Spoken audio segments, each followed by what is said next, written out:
She flinched when I reached for her. Not dramatically, not like in a movie. Just a quick little twitch of her shoulder, like my touch disgusted her. Like my fingertips were made of needles. I pulled my hand back.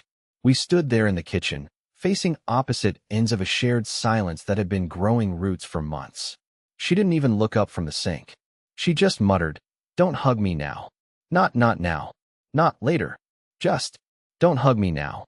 Cold. Hollow. Final. The garbage disposal hummed in the background. A fork clinked against a plate. Something inside me cracked so quietly I almost missed it. So I nodded. Not that she saw. And I walked out the front door without my keys, without my wallet, without anything but the clothes I slept in. I didn't even tie my shoes. I walked 4 blocks before I realized it was raining. Or maybe I realized it earlier and didn't care. I didn't answer when she texted an hour later. "Where did you go?" Didn't reply when she called 3 times that night. I went completely still. I became a ghost in my own life. And the next morning, when she woke up to an empty bed, no coffee made, and my phone still on the charger, she started to panic. Really panic. And what she did next, that's when the Rayal story begins. She didn't call again that night. She waited until 6:12 the next morning. I watched the screen light up from across the room, heard the pathetic little buzz of my phone vibrating against the hardwood floor. I didn't move. I just lay there on the mattress in my brother's basement, staring at the ceiling like I was waiting for it to collapse on top of me. The text came next. "Where are you?" No punctuation in the first one, but this time, 2 question marks. That was progress. I didn't reply. See, the thing about disappearing is that you don't have to go far. You just have to leave behind the version of yourself they think they own. And I did that. Completely. The man who apologized for breathing too loud, who waited by the door like a dog when she was late, who texted just checking in when she didn't answer. That man stayed behind in that house with the flickering porch light and the woman who told him not to hug her. I spent the whole day doing nothing, and yet it was the most alive I'd felt in years. That evening, I finally drove back. Not to talk, not to go back. I just wanted to see, to know. The house looked normal. Her car was in the driveway. Lights were on.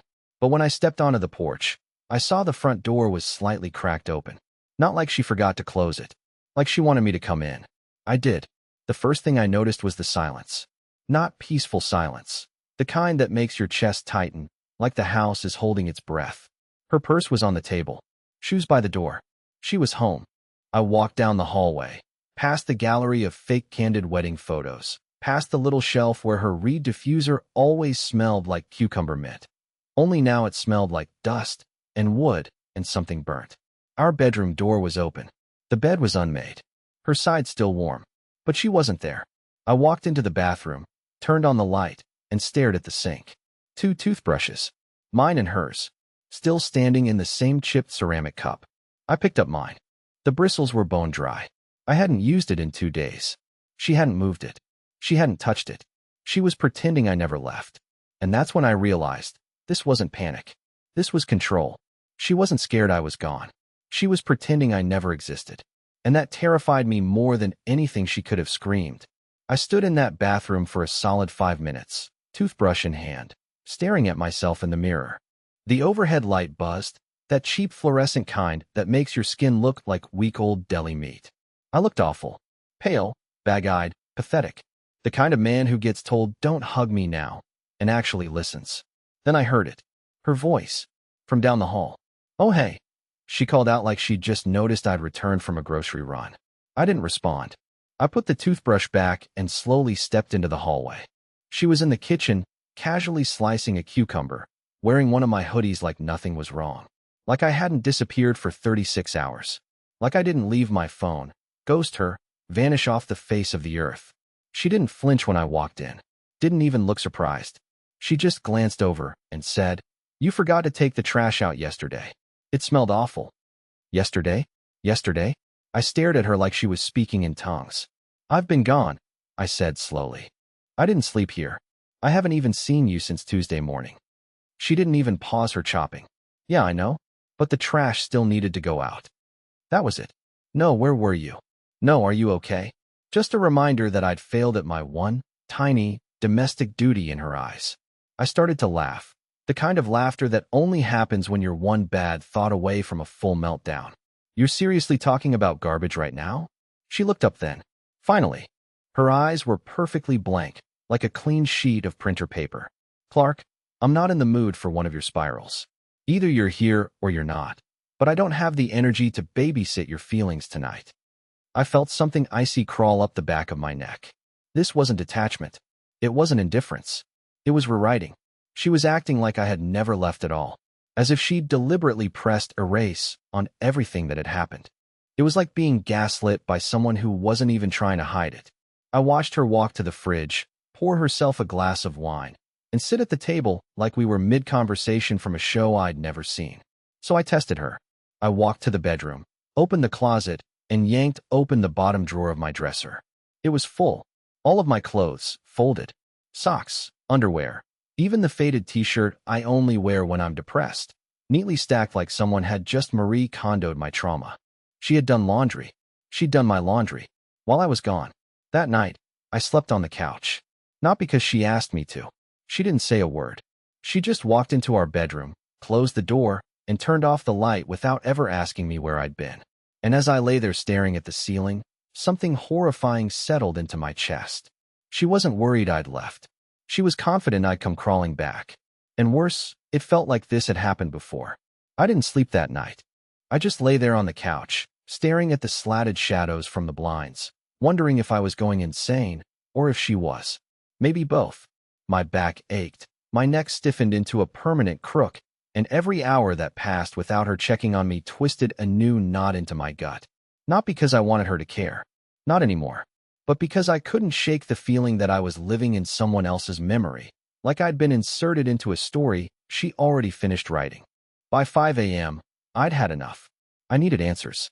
I needed something real, something I could hold on to before I slipped into that familiar pit of self-doubt where everything starts to feel like your fault. So I did something I'd never done in 7 years of marriage, not even when she started coming home late or laughing too hard at work memes from Julian. I checked her phone. It was sitting face down on her nightstand, screen still dim, silently charging next to her glass of half-drunk water. I crept into the room like a criminal, moving slow, trying not to breathe too loud. She was asleep, sprawled diagonally across the bed like she owned the air in it. For a second, I hesitated, not out of guilt, but out of instinct. Something felt wrong. Like I wasn't just invading her privacy. I was stepping into a trap. But curiosity always outweighs fear when you've been emotionally starved long enough. I picked up the phone. It wasn't locked. No passcode. No Face ID. Just open. She'd turned off every lock screen security setting. And I instantly knew why. She wanted me to look. Her messages were clean. Scrubbed. I mean pristine. No text to Julian. Nothing suspicious in her recent calls. No social media DMs. It was like scrolling through a demo phone at a store, sterile, soulless, boring. I almost put it down. Almost. Until I saw the Notes app. There were only 3 entries. The first 2 were basic. A grocery list, a saved Wi-Fi password. The third one was titled, simply, Clark. My chest thudded like someone had just knocked on it from the inside. I tapped it open. And that's when I knew I wasn't just being ignored, dismissed, or rewritten. I was being studied. The note was a running log. A list of dates. Behaviors. My exact words during arguments. Times I cried. Times I left. Times I didn't answer her questions fast enough. There were literal bullet points, like she was compiling a profile. March 2nd, cried after I said, we're drifting. Watched him pace for 9 minutes. April 12th, disappeared for the night. Left phone. Did not escalate. Returned. May 9th, repeated, are you even listening to me? 4 times. Avoidance spiral. Next entry, current. Left again. Left phone again. Pattern holds. My vision blurred. My thumb hovered over the screen, trembling, stupid. I scrolled further. There were predictions. If he disappears again, I'll test how long it takes before he caves. No contact from me. If he returns, reinforce routine. Show no reaction. Normalize silence. Recenter control. I nearly dropped the phone. She wasn't confused. She wasn't lost. She was tracking me, manipulating my actions like I was a lab rat, seeing how far I'd run and how fast I'd crawl back. And I had walked right into it. I set the phone down carefully, quietly. My hands were ice. My stomach felt hollow, like it had caved in around some black hole of humiliation. And when I turned to leave the room, I looked back just once. She was awake, eyes open, staring at the ceiling, smiling. I didn't go back to the couch. I couldn't. After what I read in that note, after seeing her laying there, eyes wide open, face frozen in that awful half-smile, I knew I couldn't pretend anymore. I couldn't pretend this was miscommunication or emotional distance or even infidelity. No, this was something else. Something more calculated, more clinical. So I sat in the hallway, right outside the bedroom door. Not because I was scared she'd hurt me. That wasn't her style. Dahlia didn't yell. She didn't throw plates or slam doors. Her violence was passive, elegant, a kind of psychological starvation that left no bruises but all the same scars. I sat there for almost an hour, staring at the floorboards, thinking about every strange little moment over the last 6 months that I'd brushed off as just tension. The way she never answered direct questions anymore. The way she started referring to things I'd done in a tone that made me question if I'd ever done them. The way I always apologized first, even when she was the one who'd left the house crying at midnight. Then I remembered something. A smell. There was this candle. In the hallway bathroom. I first noticed it last week when I went in to grab tissues. It smelled like rosemary and leather. Expensive, foreign, definitely not something we'd ever bought. I figured maybe she picked it up at one of those boutique shops she wandered into on her solo Saturdays, and I didn't mention it. But now, after everything else, I needed to see it again. I got up slowly, legs stiff, and walked to the bathroom down the hall. There it was. Still burning, even at 3:30 in the morning. A little black candle in a thick frosted glass with a silver lid resting beside it. The label was half scratched, but I could still read the name, Bruno and Fitch, Midnight Loft. I Googled it on my phone. It was a men's luxury candle. $85. Sold exclusively through a store in Baltimore. We don't live in Baltimore. I opened the medicine cabinet. New cologne. Not mine. A beard comb. Not mine. And then I saw it. A toothbrush. Blue handle. Firm bristles. Tucked behind the Q-tips. Also not mine. My blood turned to static. I stared at it, hoping, praying, that somehow there was a logical explanation. A visiting cousin. A house guest I'd forgotten about. A neighbor borrowing the shower during a pipe repair. Anything. But I knew. In my bones, I knew. This wasn't just emotional control. It wasn't just psychological warfare. She was seeing someone. And he'd been in our house. But the worst part? The part that shattered me so completely, I almost vomited right there in the sink. She'd left it there on purpose. Just like the unlocked phone. Just like the passive logbook in the Notes app. Just like the casual smile when she knew I'd be watching her sleep. She was baiting me. She wanted me to find these things. She wanted me to break.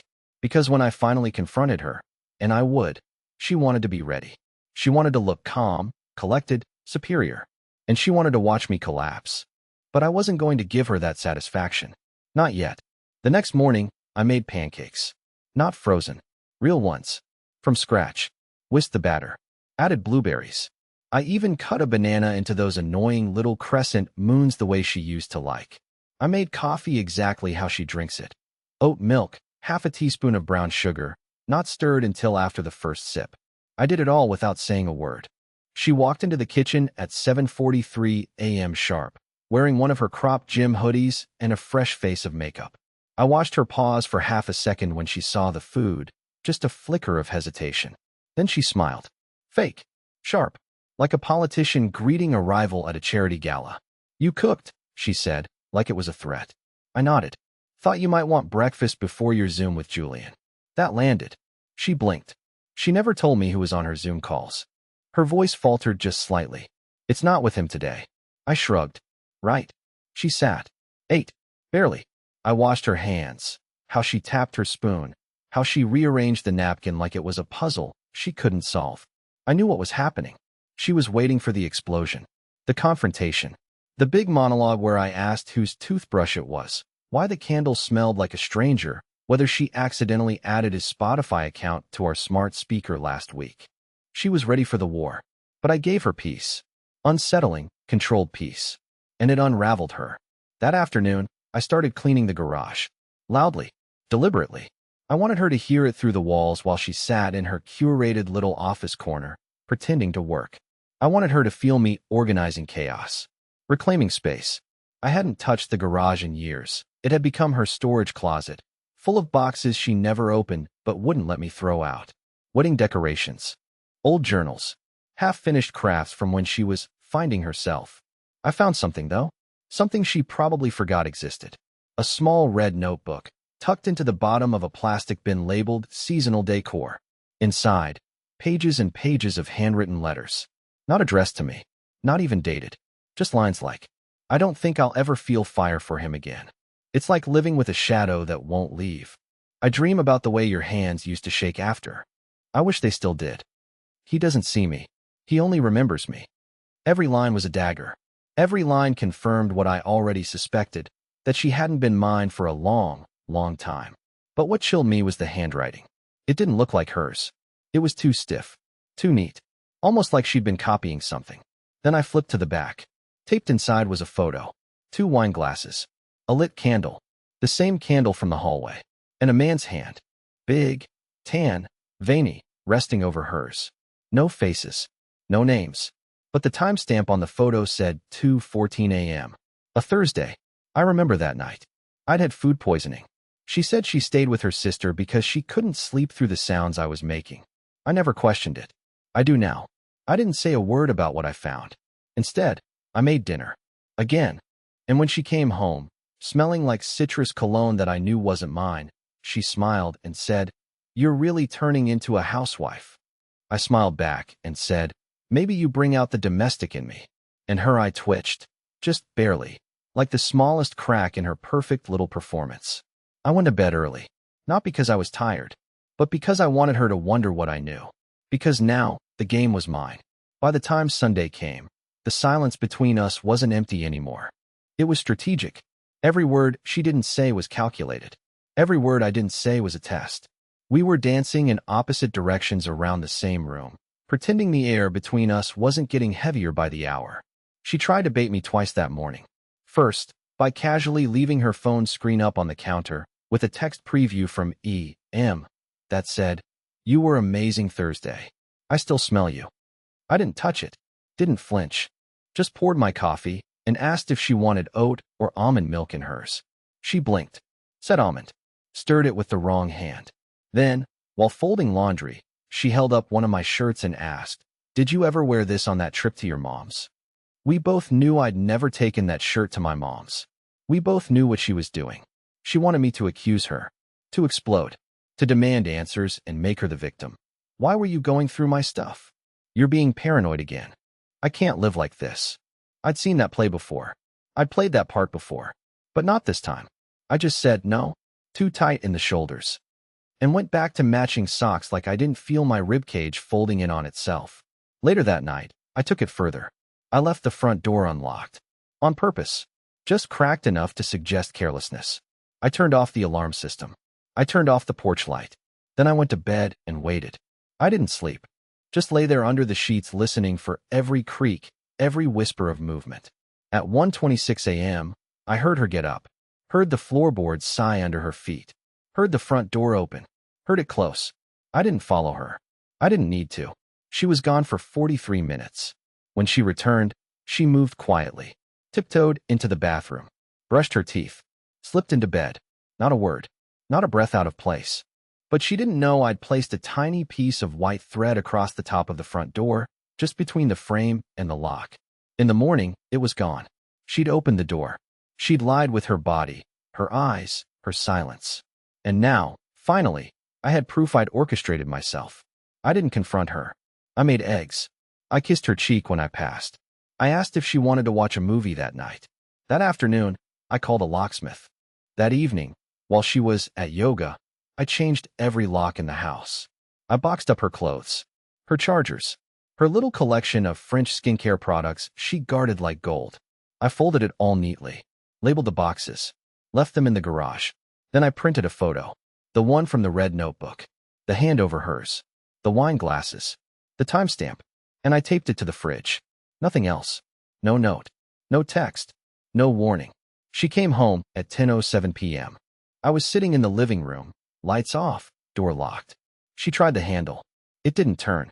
She knocked once, then again. Then, "Clark? What the hell?" I didn't answer. Just sat there in the dark, sipping tea, staring at the photo I'd already memorized. She banged louder. Then silence. And then I heard her footsteps retreat, fast. I got up, opened the front door. The thread was gone again. But this time, I had removed it. Because now, the trap was mine. She didn't come back that night. She must have realized the locks were changed. Maybe she assumed I'd call, that I'd yell, that I'd throw her things onto the lawn and demand closure. But I didn't do any of that. I slept. Like, really slept. For the first time in what felt like years, I didn't wake up in a sweat. I didn't check my phone. I didn't lie awake wondering if I was enough, if I was too much, if I was somehow the reason everything between us had slowly rotted from the inside out. I woke up to sunlight, birds, and the quiet hum of the fridge. No fights, no tests, no calculations, just peace. By noon, she was calling again.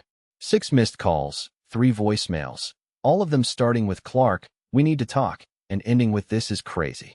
But none of it sounded angry. None of it even sounded hurt. What I heard, underneath it all, was something new. Panic. Not because she missed me, because she'd lost control. And once she knew I wasn't going to respond, she escalated. Emails. Messages to my brother. Even an old college friend I hadn't spoken to in a decade suddenly texted me saying, "Hey man, Dahlia's looking for you, you okay?" I didn't respond. Instead, I went to the beach. Alone. I brought a notebook, one of those thick ones with the soft cover and pages that feel like fabric. I sat on the sand, listened to the waves, and for once, I didn't feel like a mistake wearing clothes. I wrote down every lie I'd believed. Every apology I gave when I was the one who needed healing. Every moment I had twisted myself smaller to fit into her shrinking version of love. And then I closed the notebook. And I let the past stay on those pages. It's been 2 months since then. The divorce papers were filed without a single meeting. I didn't ask for anything. No revenge. No money. No apology. I didn't need it. What I got was worth more. I got myself back. I moved to a small rental house upstate. Nothing fancy. 1 bedroom, creaky floorboards, a little deck that overlooks a grove of trees that turn gold in the fall. There's no shared closet, no silence filled with subtext, no toothbrush in the wrong drawer. I wake up early. I walk every morning before work. I've started painting again, badly, but with joy. I even adopted a dog from the local shelter. His name's Peanut. He's deaf in one ear and follows me around like I'm his whole world. Last week, I laughed so hard at something stupid on TV that I actually startled myself. Because it wasn't nervous laughter. It wasn't performative. It was real. She still texts sometimes. Nothing angry now. Just question marks. Long messages with no punctuation and too many ellipses. I don't block her. I don't respond either. I just let her words fall into the void, like mine did for years. Some nights I lie in bed and think about how easy it is to forget the sound of someone's voice when all they ever did was use it to shrink you. And sometimes, I think about that morning when she said, "Don't hug me now." And I smile. Because I didn't. And I never will again.